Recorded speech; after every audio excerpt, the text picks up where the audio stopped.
On today's episode, we discuss stranger danger, the lengths people will go to open their own spa, and we get to the bottom of whether or not that was a horse or a dog. All that and much, much more with super special guests Ashton and Sue on today's episode of Murder We Spoke.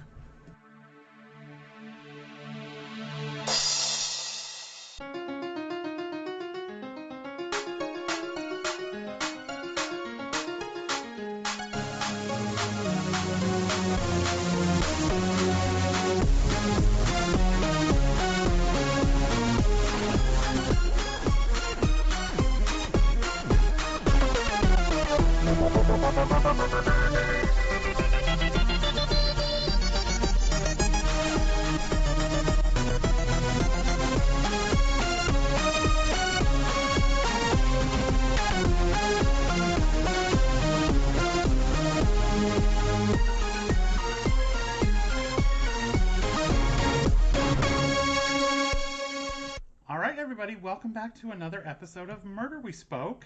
And it is a super special episode because it is like a crossover of a crossover in a crisscross or something. I'm not sure.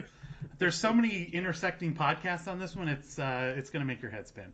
So first of all, we do have the wonderful Sue Funk. Hello, thanks. Sue. Hi. Yay!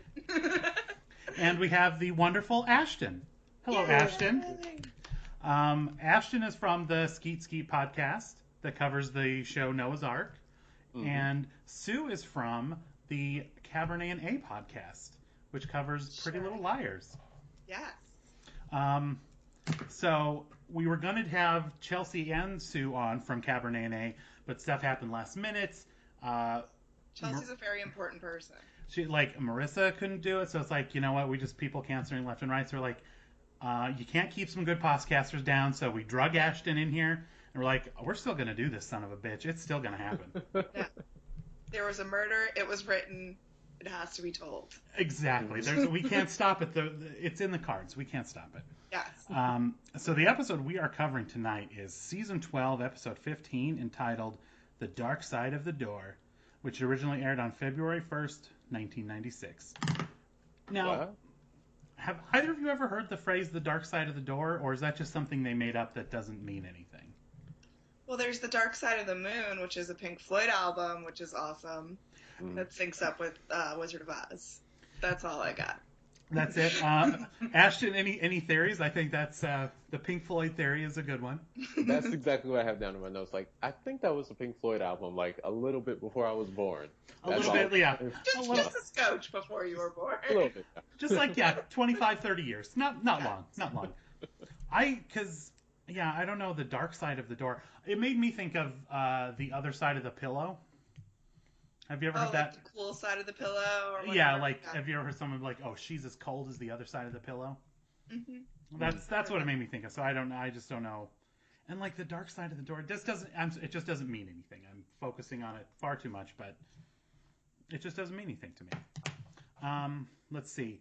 So before we jump in, and you two can debate over who gets to do the recap, because to jump off on the show here, we like to do a little 20-second recap of the episode, and once you hit 20 seconds, you're done. So, but before we do that, so maybe, get your thoughts in order, and then you can fight it out for who gets to do it. You didn't know there was going to be a test, but there is a test. But I just wanted to very quickly promote joelbnew.com.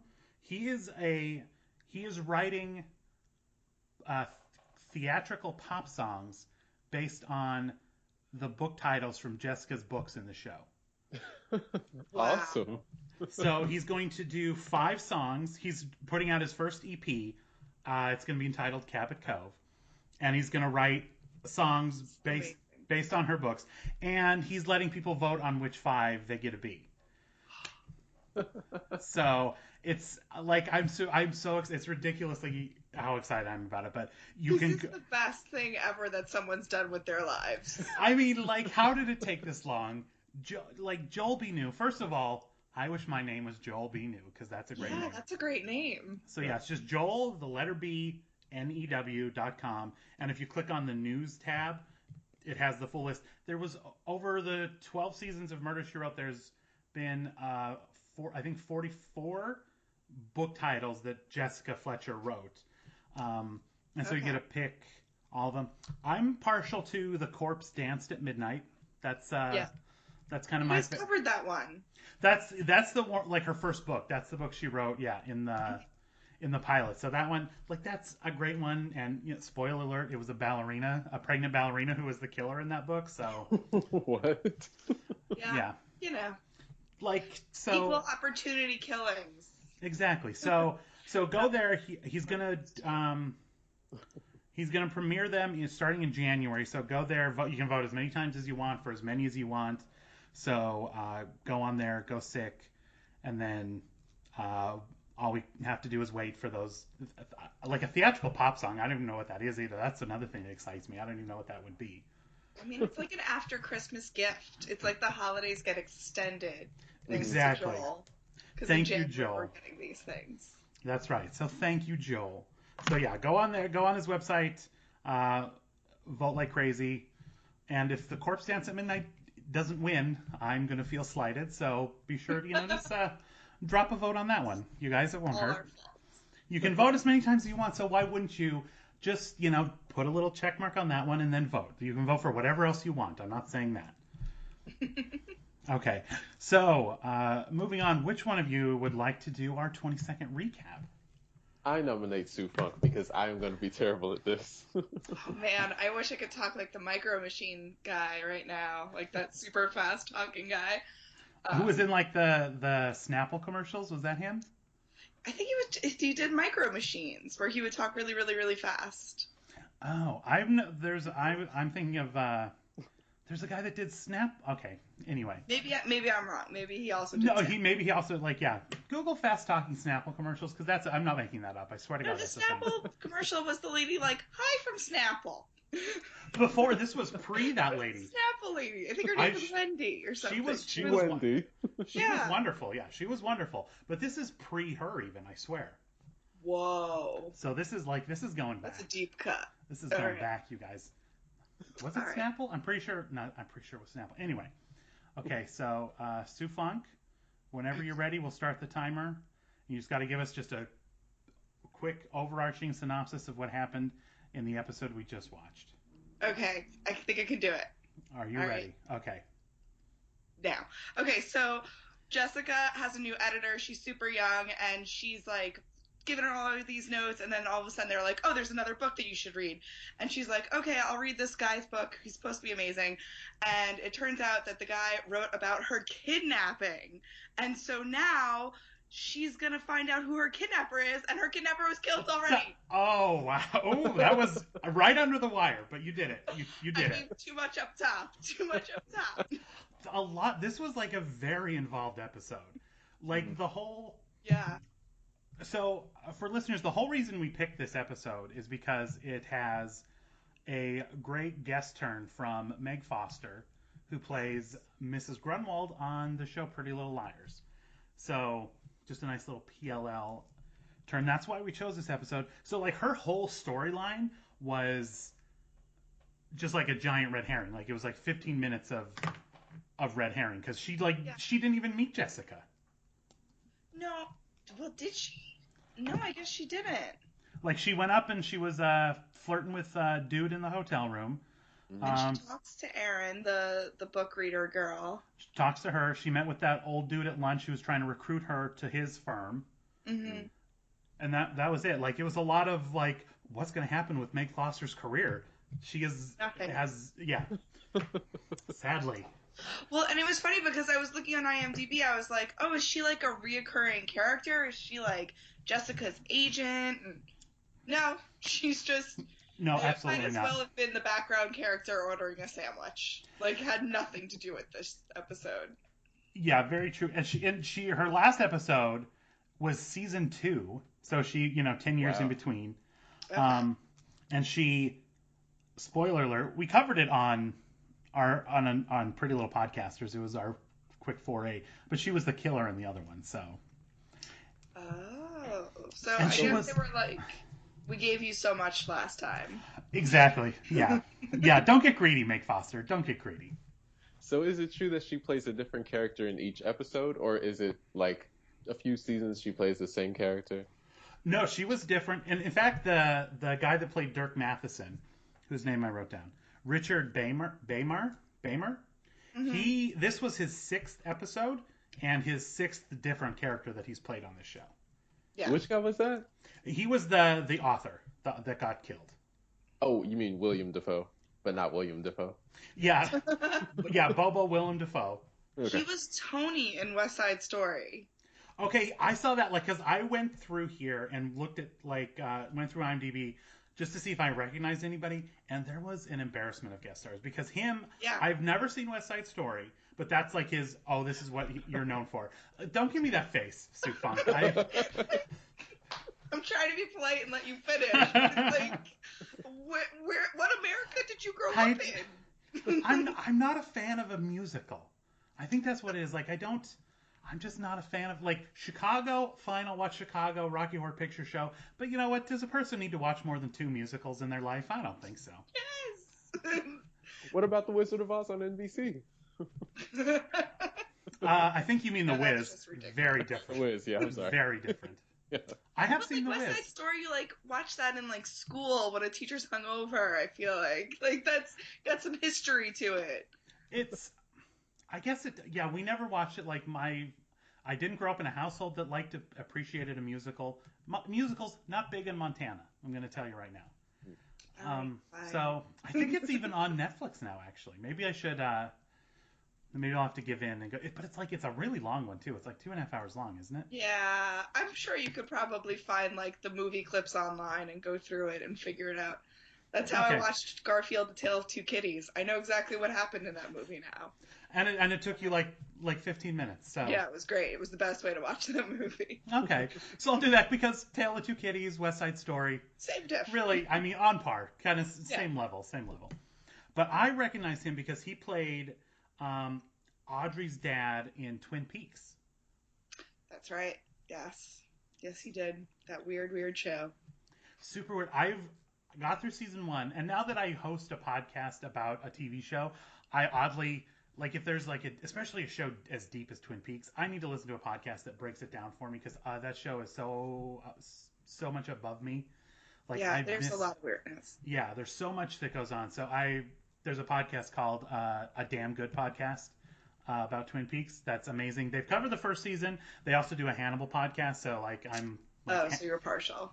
yeah. It always goes back to Hannibal. It guys. always comes back to Always Hannibal. will go back to Hannibal. So I'm waiting for them to do their season 2 because I started watching season 2 and I was like, I need someone to explain it as if I were a child. I need to explain to me, and I can't watch Twin Peaks until it's explained to me. So I will finish it, and I'm very excited for the new season that's coming out. And I wonder if our friend Richard Bamer will be in there. Now, was Allison Janney on Twin Peaks or was that The West Wing? I get them That was confused West a Wing. little bit. Those Okay. are completely different shows. I'm sure they are. I was just like, was she on Twin Peaks or West Wing? Okay. Although Allison Janney on Twin Peaks is now like something I have to see because that would be amazing. She would be amazing. And then Anna Faris comes over as a whole crossover event. Yeah. I don't see any reason that shouldn't happen.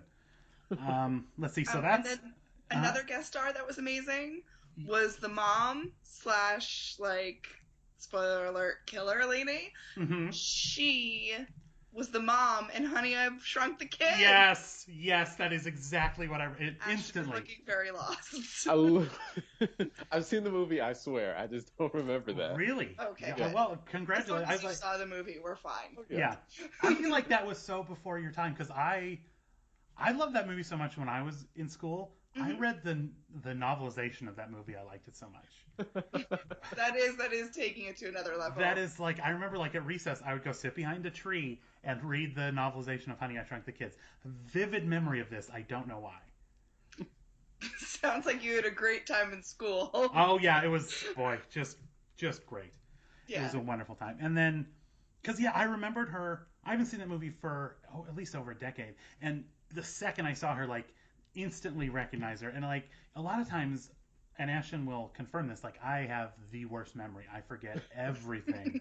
But her, I was like, that is the mom from Honey, I Shrunk the Kids, and Honey, I Blew Up the Kid. Yes. And yeah. Sorry, that was my ringtone. That was my Dana Gould ringtone. Sorry. I feel like we're getting a lot of insight into Ben today. This is really this is like a therapy session. We'll have to keep going. I'm sorry. So we had her. We had the mom from Honey, I Shrunk the Kids, and the daughter, Erin. Did anybody recognize her? Because she was just on Scream. Yes, she's the mom from Scream, the TV series. Oh. The only way I knew that was through looking at IMDb, because I am too scared to watch scary shows. So I was like, Ben will recognize her. She's been on 10 episodes. It was like her only series, it looked like, that she was on regularly. Yeah, it doesn't look like she did a ton. She looked vaguely familiar. Even when she was on Scream, she looked vaguely familiar. But yeah, I agree. I kept being like, how do I know you? And I was like looking through the IMDb like, maybe I just don't know you. I feel like the same thing with the woman that played Nora, the kidnapper. Mm-hmm. Like that woman, I was like, okay, I know you from something. But she's just like a character actor that's been in a million things. Yeah. And it's not like I couldn't pinpoint like one specific thing that I knew her from. She looked like the gym teacher from Glee. I was like, okay, where was she a gym teacher? Because that's obviously what's happening. Yeah. Coach Beast, yeah. Yes, exactly. I was like, that's Coach Beast in the 90s. But it wasn't. Yeah. So this was, and then obviously Meg Foster, but there was just a lot of great little cameos in this that I quite enjoyed. I was just shocked. Oh, sorry, you go. Oh, no. I was going to say, what about little Erin? Like, did she turn out to be somebody? The girl who played, like, she wasn't listed. Yeah, I didn't see anything in there either, which is... Did she have did she say any words? Because I'm wondering, like, if she just, like, was an extra, she didn't actually say anything, so she didn't get her SAG card from this, is what I'm saying? Like, she was... I don't know, but she looked familiar, too, in a way. I know, she just looked like every kid because she had that haircut that like every one of my cousins had. Like growing up, they all had that same haircut, and she had those giant frames. I think she just looked like a 90s kid. That's all she looked like to me. Mm-hmm. Although I guess that would have been the 80s. Sorry. No, I was going to say, I don't know how familiar you guys are with the middle. She kind of looks like Eden Cher from the middle. What is that, Sue? I think so. The middle, or no, the oldest daughter. The daughter? The daughter, yeah. Yeah, her name is Sue. If there's ever a loser on TV, their names are usually Sue. Just letting you know. Or if it's like the dorky character in the movie, her name's Susan. That happens a lot. I've been in many a theater where they say the character name and I'm like, really? And everyone, what's wrong with her? Like, I'm a Sue. Don't worry, it's okay. I'm a Sue. Just trying to take it back. Growing up, I had my cousin Susan she despised being called Sue so much. She got a personalized license plate that said "Not Sue." Oh wow! She was like adamant about it, and her neighbors thought she was joking, called her Sue all the time, and she hated them. Well, yeah, I was just about to say, I was like, if you tell someone not to call you something, they're gonna call you that. Mm-hmm. Like, I'm not a Susie. I don't really like being called Susie. No. I was a Susie when I was little. That's Susie's and then once you reach 80, I feel like people can start up with Susie again, but... Sure, why not? I'll be a spunky Susie in the retirement home. Exactly. It'll come back around, but yeah, for now... No, yeah. Not so much. Yeah, just like, yeah, I'm like, people, like to do a Benji, like to drop a Benji on me. I was like, yeah, it's a dog. That's a dog. That's a joke. Mm-hmm. I was surprised at how much younger Meg looked. I call her Meg. We're friends. Go way back. But then I realized, well, yeah, that was 20 years ago. Yes, even she did look good, but go back just to watch the one from season 2, which was even 10 years before that. And she looked like I couldn't stop fawning over her. Like when we watched that episode, because she is those piercing eyes. She was like Kirstie Alley, but dialed up even better. Like she was, and I feel like her acting was better. Her acting in this one was super flat. I feel like I don't know if she'd just given up at this point, and she's fucking just came off a He-Man or something, and she's like, This business is eating me alive. I can't do it anymore. I don't know, Yeah. but she was flat. Her hair, they did that thing with her hair where it was like poofed back, but on the sides it wasn't long enough to go all the way back, so it kept falling. Mm-hmm. And I just like thought her hair was horrific. They caked 10 pounds of makeup on her. Yeah. So I was like, yeah, they didn't do her any favors in this episode, and she was not like Detective Rogers like was the best actor in this episode outside of Angela Lansbury. And she was the worst for me. She was horrible. Oh, I don't know. Was she the worst? I guess so. She was just so flat. Like she didn't have to play it as like because even in the beginning when she's meeting with Dirk and that old guy, who she works for Dirk's agency, and this guy is trying to steal her away. I don't know why they're all having lunch, but then she gets up and kind of like fixes his tie and like is supposed to kind of like flirt with him to reassure him and let him know that they're going to keep the book and blah blah blah. And even that was like not convincing at all. Well, there was one point where like she was really mad because she was like, "Well, you need to tell him that," and he was like, "Whoa!" And I was like, "What happened?" Like he was like, "You did it, didn't you?" And I was like, "What did she do? Where? What is? There's a missing scene somewhere." Because it was very weird. I did like part of the reason like I was a little late to the recording. I did have to go back and like I was super confused, and I was like there was a lot because this was a very busy episode. It wasn't very straightforward. Not at all.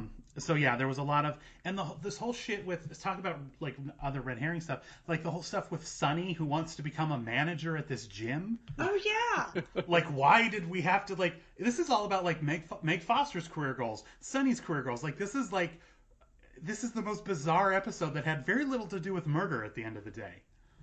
It was basically like season 5B of Pretty Little Liars.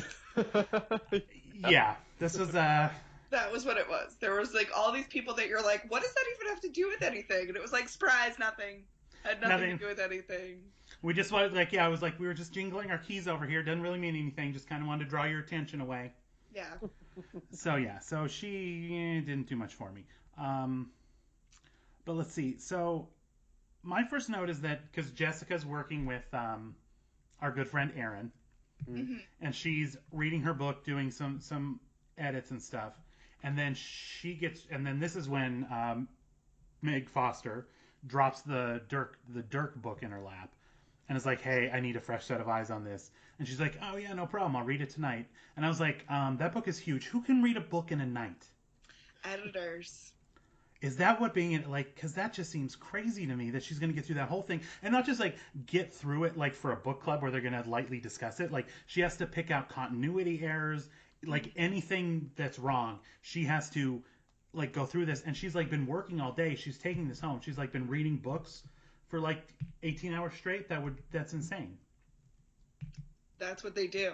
Like I have friends. I'll never forget. I took an editing course in college, and I had to edit an MBA book, like how to get your MBA, and it was like so just like thick with like business language, and it was horrible. And like I was just like, well, I'm just gonna fail this class because I was man, I can't read it. Like it was only half the book, and it was 200 pages, and you had to go through all of it, and it was just the worst. And then like my professor was like, "Oh, this is like half a day's work," and I was like, "No more." Like that's insane. Yeah, because I'm the slowest reader on earth, so that would take me forever. And I guess it didn't even dawn on me that I guess you're not everybody gets to edit like John Grisham or J.B. Fletcher. You have to audit like super boring textbooks too. And you might not have like a night to do it. She would probably expect her to do it within like a week or a few days, but you'd still have to power through and read a lot of it. Yeah. That night. That's why she was just like, "Sorry, can't hang out tonight." And he was just like, "But last night we didn't hang out either." And she was like, "Yeah, I've got a headache." Yeah, it's like, you're kind of a lame, lanky white guy. Like, who wants to hang out with you anyway? I never for one second believed that they actually liked each other. No, Such a mismatch. Such a mismatch. Erin was not right for that boy. She was, yeah, so much better than him. Like, what did he work with her? Like, I didn't even. We got everybody else's like 20 minutes of their backstory. He worked for the buildings department, and Jessica instantly remembered that when they needed. Oh, when they had to go back. So he was just there for that little vital plot point because they needed access to it and they didn't want to write anything else in. They're like, oh, we'll just have her dating some schmuck and he's gonna work there. Problem solved, you guys. And we can get back to the super important storyline of, is Sonny gonna get the job managing the spa or not? The character who I'm dubbing Whitey Bulger, because to me he looks just like Johnny Depp in that movie. Yes. When you first meet him, you're like, oh, here's our serial killer, because clearly. Yeah. That was my first guess. I was like, okay, he did it. And then at some point they made it clear that he didn't, and I was like, okay, he's one of our red herrings. And in my notes, fairly early on, I'm pretty proud of myself, I wrote, it's either the mom or the stepdad. Oh, wow.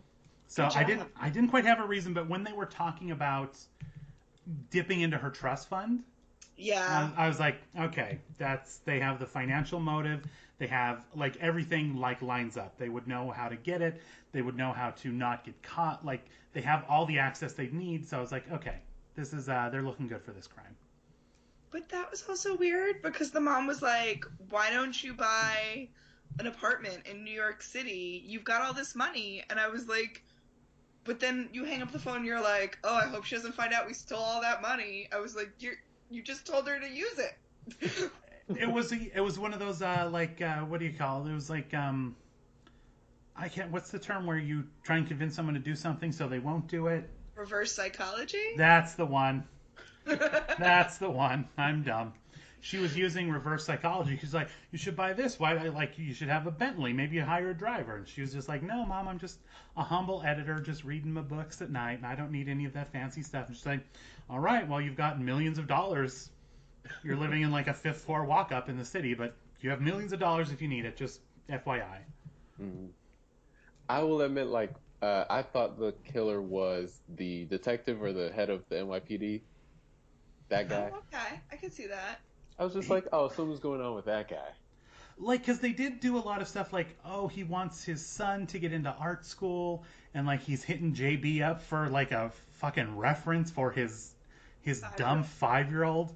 Mm-hmm. Who she's 5-year-old who also might have croup, which I thought was something that only babies got. I missed croup. Yeah, because he was like, oh, your kids still have croup? And he's like, no, he's trying to get into art school. And I was like, wow, those are giant age differences. Okay. Things that happen. I didn't even say, because I was probably staring at the thing, because like they had that little joke when Jessica goes into his office for the first time. And she's like, oh, that is a wonderful dog. And he's like, clearly, Mrs. Fletcher, it's a horse. And I was like, that's a sheep, everybody. Like, fluffy white, like, that's clearly a sheep. I took umbrage with your classification of that as a horse. I wrote a note on that. I was like, Jessica totally reads that 5-year-old's pick. She's like, sure, it's a horse. Let's see. So when Erin's reading the novel, she gets to a certain point and it hits her that this is the story of her kidnapping. And so we get like the little flashback scene. It's like part flashback, part just like personification from the book or something. Like, so it's a little bit of both. I don't know. And then we see little Erin getting kidnapped. Obviously, her and her mom. They almost should have done something where, I guess it would have given it away. But when you were little, did you have a thing where your mom told you like, okay, if ever mom or daddy get hurt, and we have to send someone to get you, we're gonna give them a code word so you know that it's okay for them to get you, and you don't get in a car with anybody that doesn't know the code word. Yes. Okay? We absolutely had that. Yeah. Yeah. So I was like, it would have been great if the gym coach walked up to her and was like, hey, your mommy sent me unicorns and rainbows, and she's like, oh, my mommy, here we go, and then she gets in the car. But I guess even dumb head of the NYPD there would have put 2 and 2 together, like, okay, how did she get the code if the mom wasn't involved? So maybe that just would have been tipping their hand too much.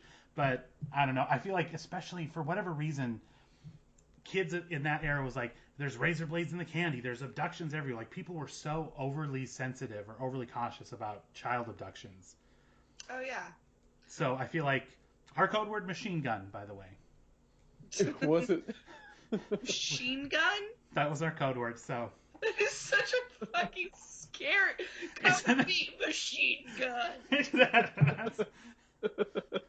We got to pick our own code word, and that's what we went with. Okay. I still can't say it. There's like part of me that I was like, we weren't allowed to share it. You couldn't tell anybody. This is the first time I've said anything. Someone might come for me. That's the thing. If my mom sent someone over to pick me up, how would I know if they were there to kidnap me or just to drive me to the hospital to see my mommy? Yeah, I'd never know. Let's see. I loved the sketch part when they were like, so then they go to the police office and they were like talking about it. And so she's like, no, I swear, I really mean it this time, officer. Like, it wasn't like, and apparently as a kid, she like accused the bus driver, the postman, like all the these librarian. People. Yeah, they listed off all these things where I don't. Yeah, again, so which is, I guess, I don't know. It's just like she was little when she did that, I guess. Yeah. And she's like, that was so long ago. Like, she was a traumatized little kid, but she's like, no, this is real. Like, I saw her. And then she's just like, then they're like, oh, here, police officer, here's the dead body pictures. I'm just gonna fan them in front of this other person. Mm-hmm. And then no reason to hide those from anybody. Yeah, no. And then she looks at it and she's like, oh my god, this is my kidnapper. And he's like, no, it definitely isn't. Stop. And then Jessica's like, wait a minute, what's this sketch? And he's like, oh, that was like what the person drew when she was first abducted. And it looks exactly like her. Yeah, it's like, oh, you mean this thing that could basically be a black and white photo of the woman in the pictures? Yeah, that's might as well have the blood around the head. Yeah, you're still, and he was holding firm to the like, no, that's not the same. Like, you're crazy. Like, he was like an especially inept cop. Like, none of the cops on Murder, She Wrote are great, but he was especially inept. Because even later on, we get to the thing where he's after Dirk Matheson gets killed, he's like, oh no, it was the boyfriend. It's clearly him. And then Jessica's like, but someone took the tapes. Why is he afraid of getting caught? The statute of limitations up. And she's like laying out all this stuff. And he's like, I'm a cop. I know. And like, that was his reasoning. It was like, when you're a cop, you just know. I think that's where Ashton was right. Where I think at that moment I was also kind of like, did this cop do it? Because he was totally, but no, it was just like, I just don't want to do paperwork. Let's talk about my kid's shitty drawings. Yeah, it's like it all wrapped up so nice and tight. It's like, okay, we got the person who killed them. The boyfriend killed them. It's like, yeah, it just wraps up so nicely. I can go home and watch little Timmy draw another sheep, and the life will be great. Yeah, he is about as good at detectiving as his son is at drawing. I think that says something. And also, like, I think Jessica was like, oh, X, Y, and Z doesn't add up and it doesn't make sense. And he was like, well, sometimes things just don't make sense. Like, okay. Okay. That was such mansplaining. That was just like, oh, honey, you just don't understand. The world is complicated. And she's like, oh, you don't understand. I'm JB Fletcher. Like, yeah. I'm not going to let this go. And, like, next scene is her being like, so about those tapes. Let's think about it. Yeah, she doesn't let it go. And then I like how he gets a phone call. And he's like, before they went over to find the body. And she's just like, oh, I'd like to hear what he has to say. Can I come along? He's like, sure thing. It's like, it's just a double homicide investigation. Why wouldn't author J.B. Fletcher be there? Yeah. No, that is something that I feel like you guys are always very good about pointing out through all of this show.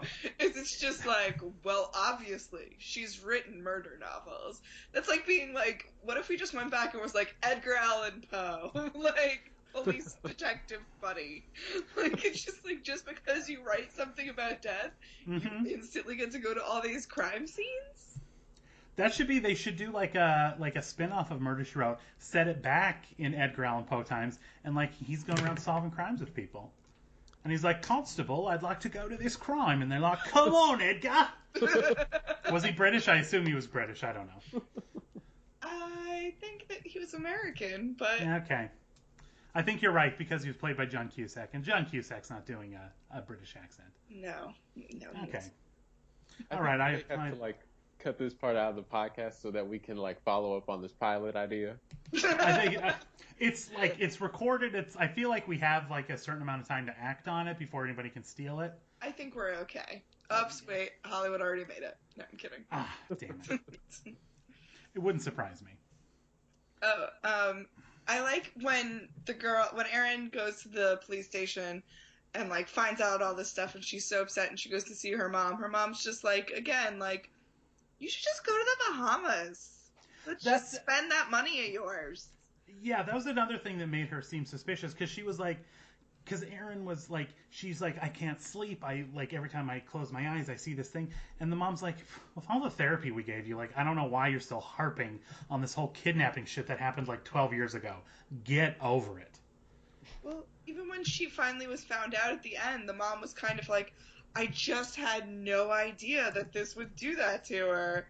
You had no, and they were like, you did this to your own daughter. She's like, I had no idea she'd suffer so. That was a great line. Yeah, that was. She'd suffer so. I was like, so much, you fucking crazy bitch. Like, of course, she's gonna suffer. It's not like a delicate kidnapping. That's always so good for the child's psyche. She had carrot sticks, and she got to play with her jacks. So yeah, she was fine. I also love that that's how Jessica solved it. That they're carrots. For her bad eyes. Because this is 1870 and people think that carrots are good for your eyes still. Yeah. And it's just also like, oh, this poor thing needs glasses. We have to fix her somehow. Just keep shoving carrots in her in a dusty, gross, attic-y room in fucking the city. That's perfect. That's gonna fix them eyes. That's the thing. You would think, just because she was gonna come out and tell the story, like, is that why they didn't have like a bed for her? She was just sat up in a dusty corner with her jacks and stuff. I feel like even if you are like a heartless monster like her mom is, would you not like throw a cot down there? Like, she's gonna be there for like a week, like. Nope. Maybe a little more consideration for your only child? No, these people spent their money completely wrong. Did Apparently. You see that gym? The gym had like ridiculous equipment. Like, the guy was working on the ab machine, and it like had like all these electronics attached to it.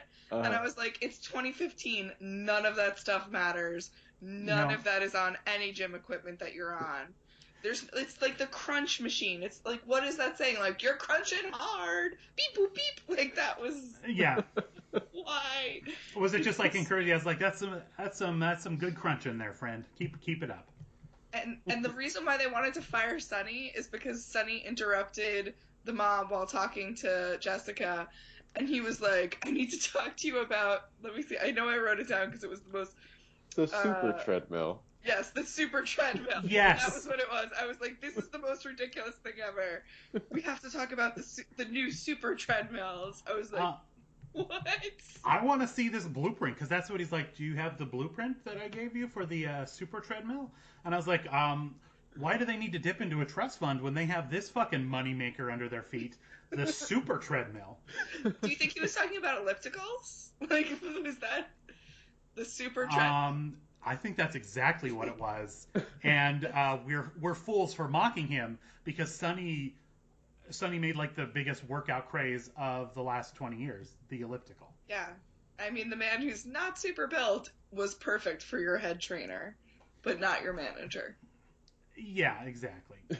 And what they were mad at him too, because he was bilking the company, like he was, you're training people, but you're just charging the company for training people. Yeah, I don't get that. Again, it was just one of those things. They were mad at him for nothing. Let's see. When they got to, one of the things that I thought was weird was when they got to the point where, like, people were dying. Dirk was a suspect for the murder, or for the kidnapping, and then Meg Foster as the editor pulls out and he's like, no, we're going to put the bricks on everything. Like, we bought a work of fiction and this is nonfiction. This bullshit will not stand.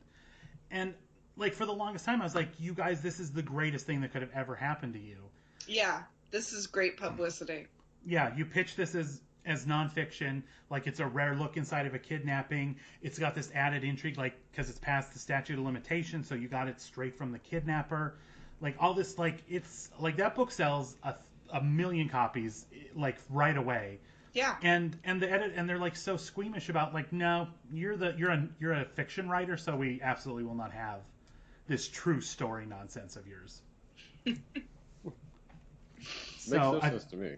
Yeah, he mentioned it like, yeah, he's like, oh, Matheson finally was like, hey, you guys, you'll be able to promote the hell out of this or something. He like a throwaway line to it, but I feel like they went way too long with Meg Foster not wanting to do it. Like, oh, you lied to me, this, that, and the other. Instead of being like what any like good editor would do, would be like, this is the greatest thing ever, and like jump all over this. And then everyone goes to Dirk's apartment at some point. Everyone goes there. Oh my God. And, like, was mad at him. And like this guy just kept drinking the like never-ending bottle of whiskey. Which I was just like, I wasn't going to drink tonight. Now I really want whiskey. Because he was just like making it look so good with his just like, gonna have some more whiskey. Like every time someone came in, he was just like, and more whiskey. And then when Meg came over, he like, I don't even know what they were fighting about. Book stuff. And then she was just like, if this was yesterday, we would have had this argument in bed. And he was just like, just give me the whole bottle of whiskey. Like, everything is horrible for me right now. That's the thing. Yeah, I wanted to know. I didn't understand what they were talking about because that line was so good that we'd be talking about this in bed. I was like, what? Why is she mad? Like, didn't understand that at all. I just feel like there was a whole, like, plot cut out that Meg was part of that we just didn't get. I do feel like this easily could have been, like an hour and a half, like, TV movie special, because there was so much there. They could have expanded, and they probably did, like, have all this shit, and they had to compact it a little bit to fit it into 42 minutes. So you're probably exactly right. Let's see. Well, and also in the end, when everybody came in, it felt very Scooby-Doo, where they were like, let me show you what's in the locker. And then they were like, you should have said so much, Jessica. And then the cops come in and they were like, it was all a setup. We did this so that you do that. And then it was this and that. Put in your face. He's like, parents. Yeah, we've had you tap the whole time. We've even tapped had a tap on your mobile phone. I was like, I don't think you probably would have had a tap on a mobile phone in the mid-90s. First of all, I don't think that was a thing. Well, I also didn't know that mobile phones were that slim in the mid-90s. Like, I feel like I was like, that detective is, like, rolling in dough. Because I feel like, first of all, pretty sure the NYPD did not have cell phones in 1996. Yeah, I can almost guarantee it. And it was as nice as it was if you were watching Frasier at the same time. Like, they had the super fanciest, slimmest phones you could have, and they were about that same size. Yeah. So this was like, this is top shelf cell phone technology. Yeah, I just didn't buy that part. And it was... Ashton was like, those were the most horrific looking cell phones ever. Imagine having to carry those around. Oh, I can imagine. Like, to me, they looked like Power Ranger Mighty Morphers. I don't know how familiar you guys are with Power Rangers. That's more of my generation's thing, but... Yeah, I'm afraid I don't know a Mighty Morpher. Is that like where their power came from? Yeah. Oh, yeah. That's how you transform it from a human into a Power Ranger. Oh, okay. I didn't. I thought it was just like something they could do at will. I didn't know, equipment was required. Oh no, you have to have the Mighty Morpher. But like, I had a cell phone in 2000, and that thing was basically like carrying a brick around. It was like so bulky. It was like 3 of those phones taped together that also flipped. That's the thing, and you could $1 bazillion.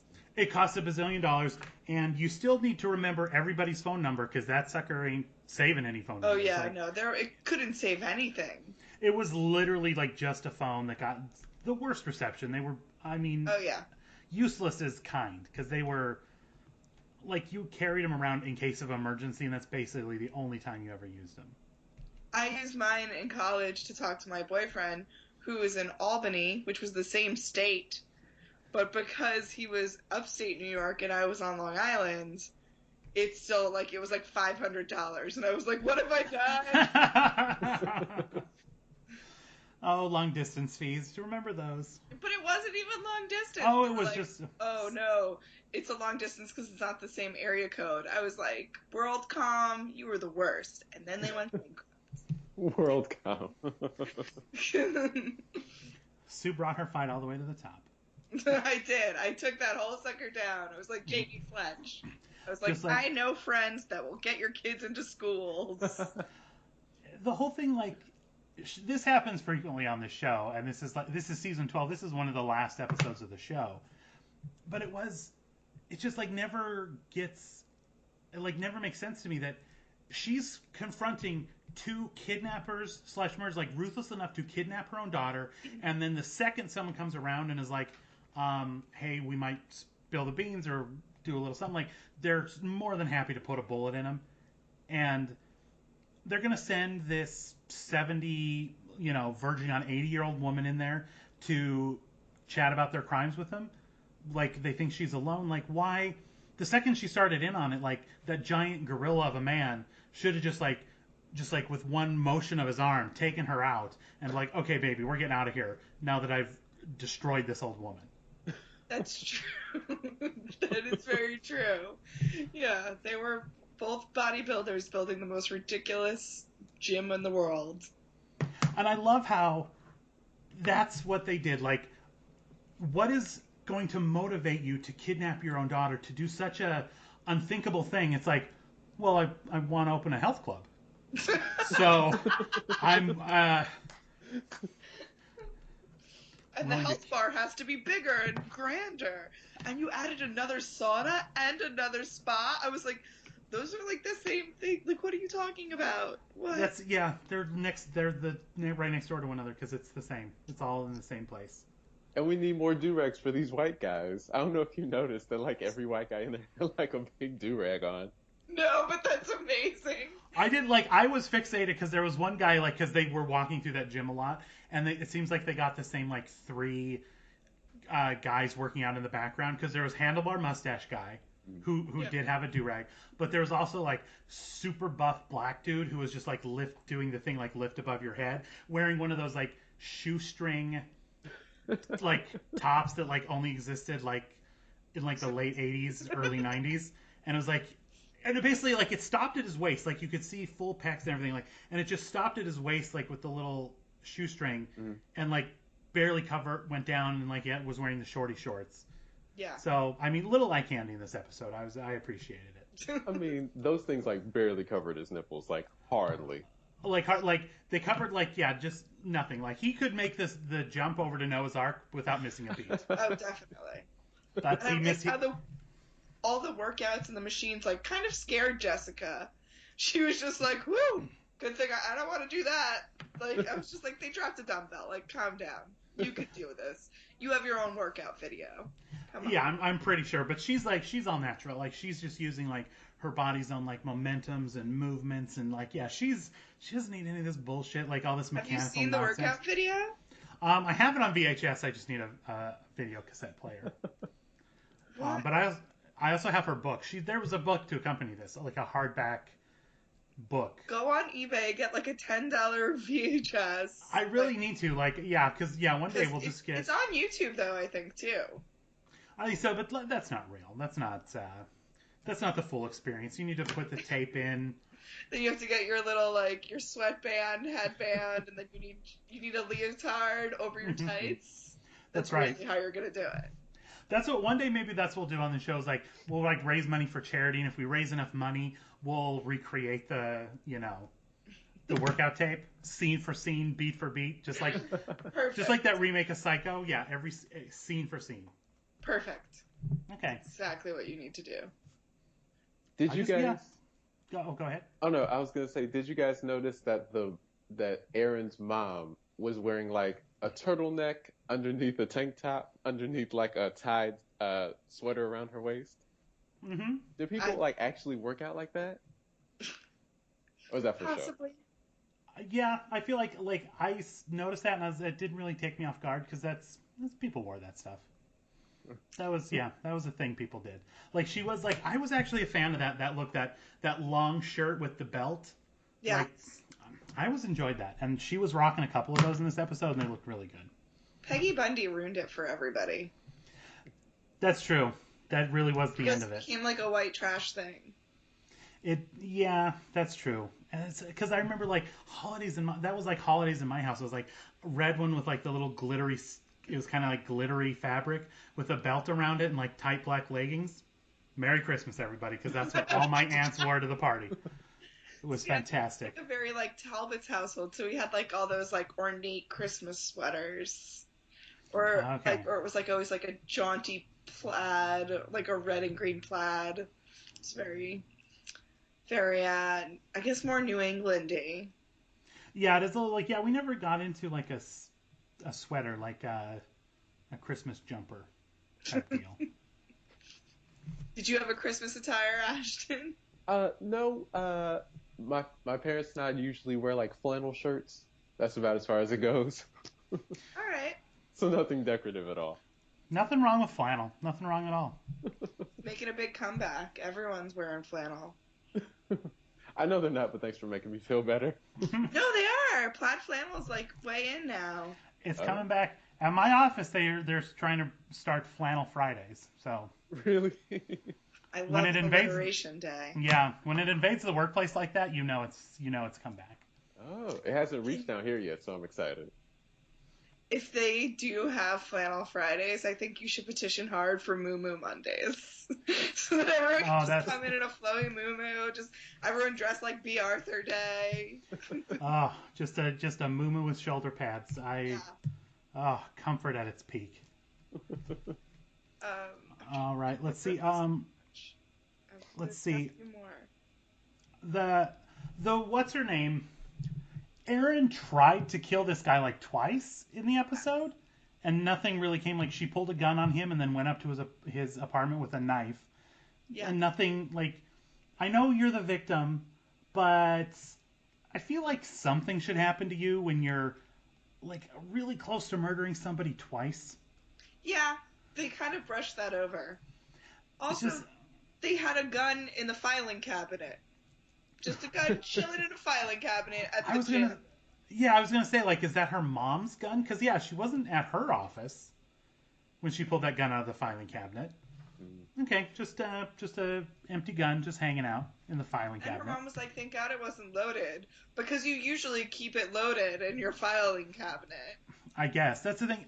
You can still, even if the gun's not loaded, you can still get arrested. That's still a crime to like hold someone at gunpoint in their apartment. So anyway, she was just trying to get answers, though. That's what like everybody that was everybody's excuse. I just went up there to get answers. I just went up there to talk to. Even the boyfriend's like, I was going to talk to him man to man. Oh yeah, that was also good because he's like, all these women went and talked to him. Of course he said nothing. Yeah, of course they couldn't get it. My penis power will fix everything. Yeah. So guys, I work for the building department. I know some things. Yeah, that was his plan. That was his big plan. So, I mean, if he hadn't been shot in the, 2 minutes it took him to get Erin downstairs and then come back up himself, I feel like he really would have cracked this thing wide open because that man-to-man talk, that was going to work. That was going to work. So I feel bad for him not getting to work. Try that out. And then we just get them. They find the carrot sticks, the dried up carrot sticks, and that's when JB has her aha moment. And they also go back to Dirk's room, and they go through the plant looking for the other bullet, because she's like, oh, someone probably shot 2 bullets. The gun was like shot, killed him, and then somebody put the gun in Dirk's dead hand and shot it into the planter. So that way he would get the gun residue on his arm. Mm-hmm. But my favorite part was that Jessica was like, it must be in that moist soil. It was just such a weird thing. That's the thing. And she came back up and she's like, oh, because she saw the word spatter. Yeah. And that's what triggered Like, that's a stretch. Like, even for J.B. Fletcher, she's like, oh, and then she goes, like, in this super nice hotel, they wouldn't leave something like this unattended to, so why is there this dirt spatter? Obviously, it's another bullet. It's like, okay, why not? Guys, don't even act like you don't remember the dirt spatter in any room that you're in. If you ever see dirt spatter, you can't forget that. A murder has occurred. You know, foul play has just happened. Let's see. Sue? Do you have anything else to add? I think we talked about a lot of this. I feel like the other cop that was working with the detective was a poor man's Barry Maple. I feel like if Barry Maple was there, he would have killed it. Jim Titus was too young for the part at the time, but I really feel like Jim Titus would have really nailed that role. That guy, I actually did kind of enjoy that guy, just because when they went up and they found Matheson dead, he is the one who's like, hey, that's so-and-so, Aaron's boyfriend, and he did like an emphatic point and shout, and I was like, okay, this guy wants it. He wants it hard. I was loving it. From then on, I was like, Detective Rogers, you're my man. Well, I did feel like you knew that he was kind of just like, why are we letting this woman go? Like, I feel like he was the one that was trying to be reasonable and be like, hey, can we not talk about your son's fledgling art career at 5 years old? He was the one going out gathering evidence and bringing it back to Detective Pirelli or whatever his name was, who's just sitting there talking to JB the whole time, and this guy keeps bringing him evidence. It's like he's doing all the cop work and just bringing it back to this guy, who then, mansplains what it is to Jessica, so she can then solve it for everybody. Yeah. Jessica really... I feel like there wasn't enough Jessica in this episode. It was definitely light on Jessica. I wonder if that's how all of season 12 is. I don't know if... I think this is the first or second episode that you've covered in season 12, right? Yeah. And the other one we covered was very heavy on other characters. Maybe it was just in her thing that she didn't want to work that much, because that did become an issue on the show. But yeah, because the other one was so much build up, all these side characters and side stories that amounted to nothing, and then she kind of would show up at the beginning, do a little bit in the middle, show up at the end, tell everybody what happened, and go on her merry way. She just over the series in the 12th season? Was that it? She was around the 6th season, she was just tired. She didn't want to do it, so they started doing what they called bookend episodes, where Angela Lansbury would introduce it, and it would be like, oh, my friend, this happened to my friend, and then it'd be a whole story, and she'd come in at the end and be like, and that was the tale of blah, blah, blah. And so, because she didn't want to do that shit anymore, so they started doing that, and then she became executive producer. She brought in a lot of her own family to work on the show, so I feel like it was just... Oh, okay. She was just tired, and she probably requested that. She's like, you know what, I'm going to max out at 20 minutes of screen time. You guys figure it out. Yeah. So yeah, I think it was, she was just tired. She's an old lady. She's still going strong today, but the end of the episode is really where her acting just mwah. It was just because detective knocks on the door with a whole bouquet of flowers. Thanks so much for getting my son into art school, but you know what? Yeah. He got some building blocks. And he is going to be an architect. So do you know anybody at MIT? And she's like... And then he goes, just kidding. And she's like... She laughed so hard that it is so horrible. And they have this great freeze frame of her just laughing. Oh, that was... It's just... I'm like, Jessica, you would never... Season 1 Jessica would never think that was funny. No, Season 1 Season 1 Jessica and Season 12 Jessica are completely different. It's... Going back, obviously, in retrospect, you can see, even now, we've watched, 13, 14 episodes of the show, it's I'm already we're only going to start watching stuff like Season 6 and earlier, because it's... Mm-hmm. There's a couple episodes later on that might be worth watching, but the difference between Season 1, Season 2, especially Season 3 is fucking killing it. That's like we might end up watching every episode in season 3 because like they're just all so fucking good, and everybody and people whenever we get a recommendation in like every other recommendation we get is for an episode in season 3. It's ridiculous. Oh, really? So that's season 3 is the pinnacle, and like stuff like they did the Friends spoof. Yeah. So see that. That one was good. We covered that one with the Molly McAleer, Oh, and that was great. I did see that one, or listened to that one that you guys did. So yeah, so it was like gimmicky stuff like that. Like that's fun to watch. Getting to see Meg Foster, nothing wrong with that. But like yeah, it's all about them earlier seasons. I think like these ones. If anybody has a recommendation for like a solid good episode that occurred in the latter seasons, please let us know. Well, you already did the virtual reality one, which was my favorite. The second one is when she meets her like twin. It's like. Oh yeah, there are a couple. Because I looked for one of them. I remember someone recommended. I went on Netflix, and it's not on Netflix. What? Like Netflix randomly, there's like 11 episodes that aren't on Netflix, and that's one of them. I don't know why. There's so many weird distribution rules. That's probably it was something like they couldn't get the rights to the music, or that's one that they have that they're playing on Hallmark Channel only. That they got an exclusive. But yeah, that was one of my favorites. And then what is the other ones? You did the one where she stays in bed and solves a murder, which was my other favorite. I love that. That one was. Jessica Fletcher doesn't even need to get out of bed to solve crime. She does not. Yeah, she doesn't put feet on the floor. It's that was a wonderful episode, and that was one of those. Like it was good. Like there was a lot. Like it went by quick. Like it wasn't like convoluted like this episode was. And maybe part of the reason these things are so convoluted because she doesn't have the sheriff. She doesn't have the Dr. Seth, and she doesn't have these characters that we kind of know and recognize that kind of pick up some of the weight. Like it's just all these new characters that we have to get to know within 1 hour of television. Mm-hmm. So maybe that leads to it. But yeah, that was that cross-up episode. It was like it was so good, and it was like so cozy and warm, and it was just wonderful. Yeah, I this was not one of my favorites of Murder, She Wrote, but I definitely remember watching this like when I was younger. Like I'm like I kind of vaguely remember this episode. Okay. But I feel like this would like Murder, She Wrote replayed a lot. I feel like because I definitely was watching Friends, but I was like a kid that just like lived for TV. Like I would my mom would be like, go outside, and I'd be like, all right, and I would like haul up the black and white TV from the basement and like plug it into the outdoor plug and sit outside with some like iced tea, and my mom would be like, that wasn't whatever. You had to exercise.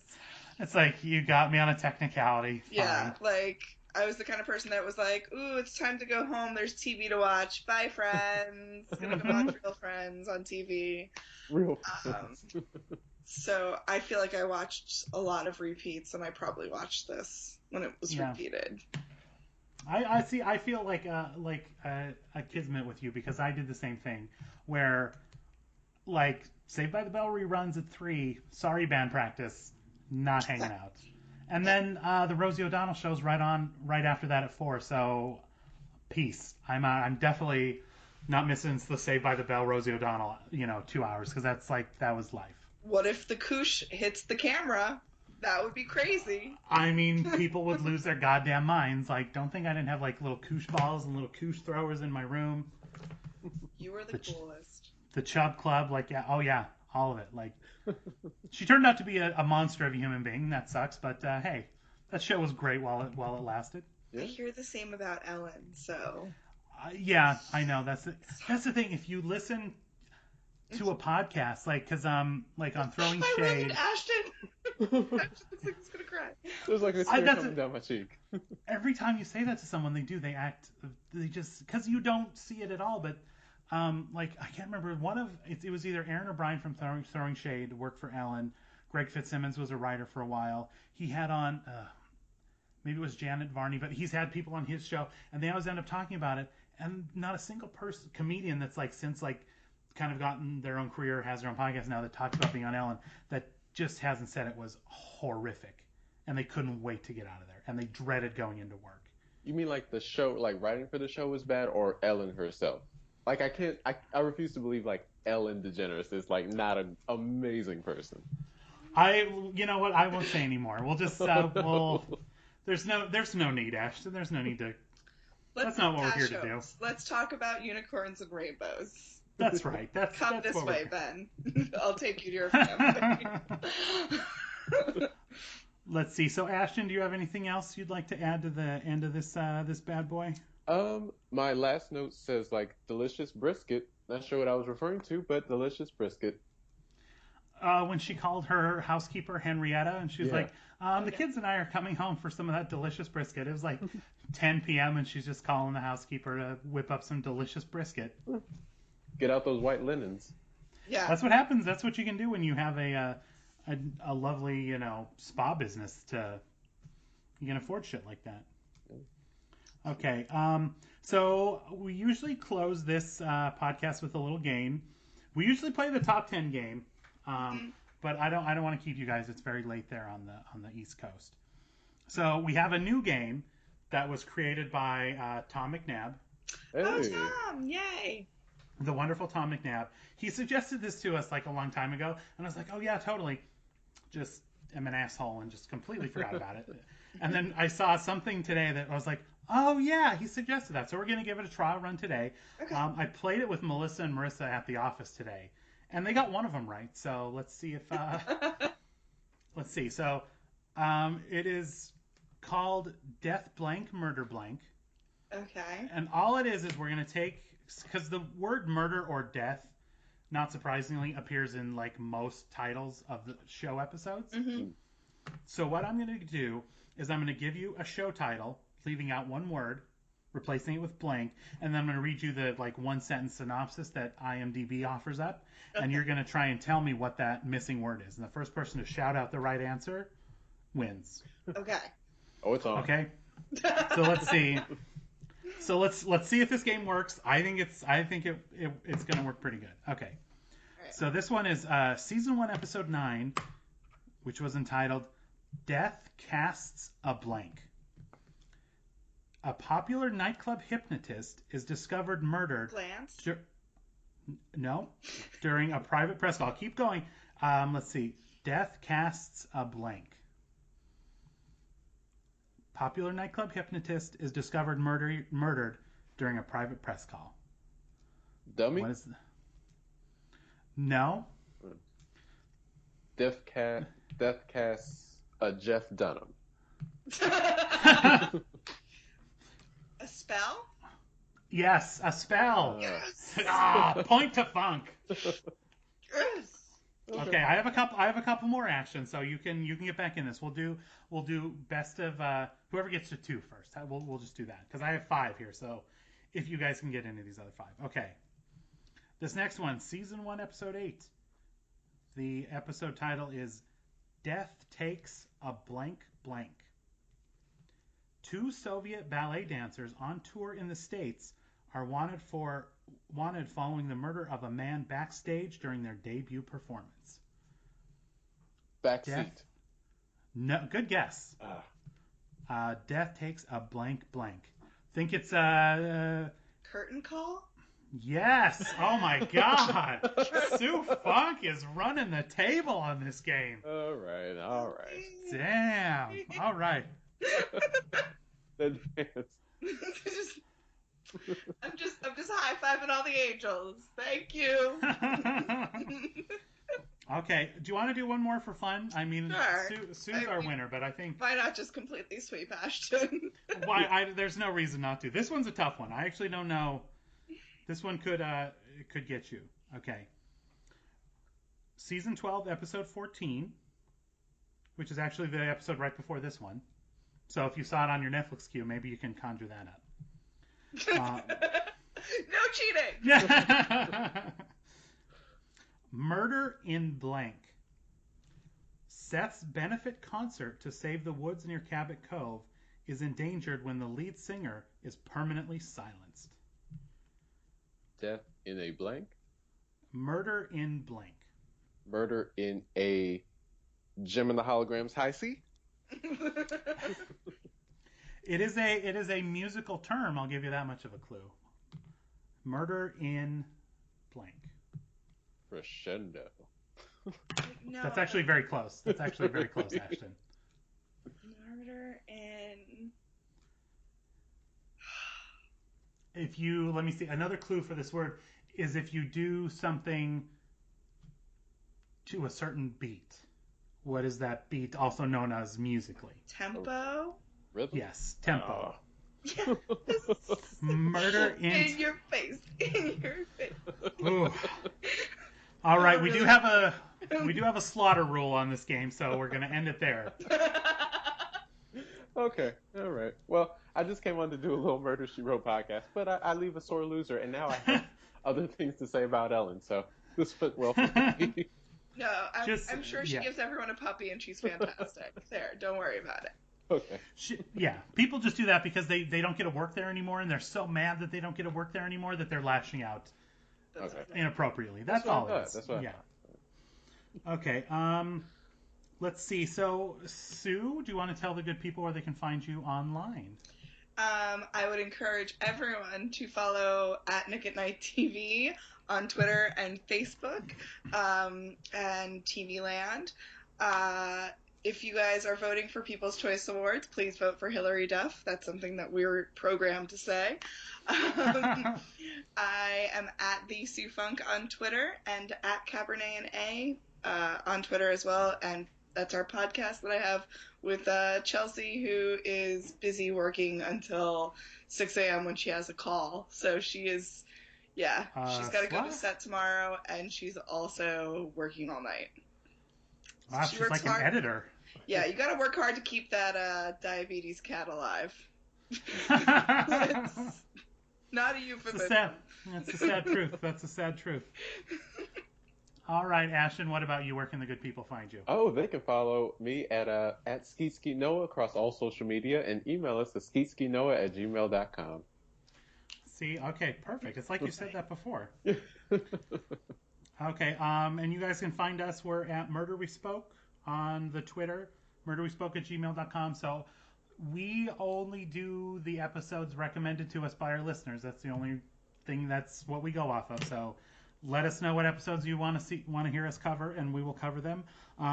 Normally at this point I would tell you the episode we're covering next, but I did not put that in my notes. So I guess you're just going to follow us on Twitter to see which one to watch next for the next episode. Leave a good review on iTunes. Yeah. Absolutely a good review on iTunes. Yeah. All of them. There's upwards of 5, I believe. So please, all 5 of the stars. And again, be sure to go joelbnew.com. Vote for those songs. The Corpse Dance at Midnight. I am hell-bent on hearing a song based on that title. That's going to be a great song. It's going to be an amazing song. There's just no way it won't be. All right, guys. Until then, thank you so much, and we'll see everybody next time. Bye. Bye.